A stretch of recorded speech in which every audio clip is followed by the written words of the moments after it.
Hi everyone, I'm doing discussion 5 as a video instead of a written assignment. The first question that to talk about with the discussion is consider how evidence supports allegations of physical abuse.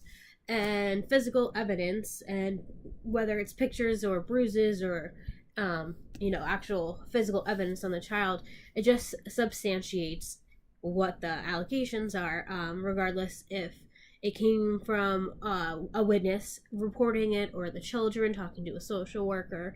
It doesn't just make the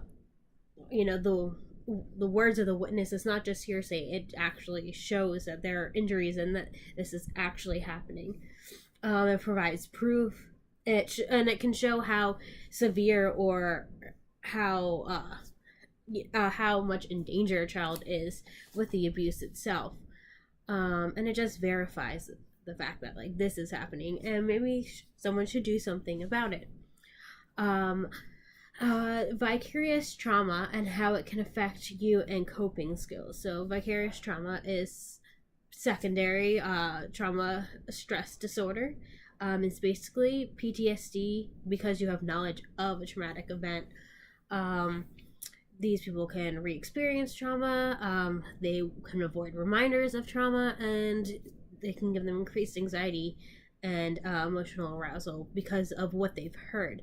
So I think the way that it can affect you is that if you have a patient or a client that comes in and talks about something that you have vicarious trauma, it's going to trigger you. And I think that um, this, it makes coping skills a lot harder, and maybe you forget them or you need new ones because now you have a trauma that you didn't have before and you don't really know how to work through it.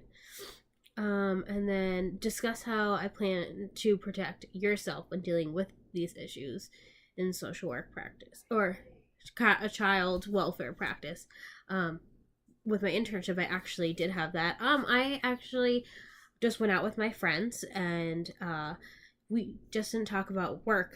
And I just kind of also use my self-care routine to make sure that if I'm really stressed out or feeling down, I read or do something that I like painting, or I hang out with my friends, or I like spending time alone, so I'll do that as well. So I think just keeping in mind to decompress after a day, especially like a very heavy filled day with lots of clients with very traumatic experiences. I think it's super important that you decompress afterwards and make sure that you get all your feelings out, or you can talk to someone or talk to another therapist, or your own therapist.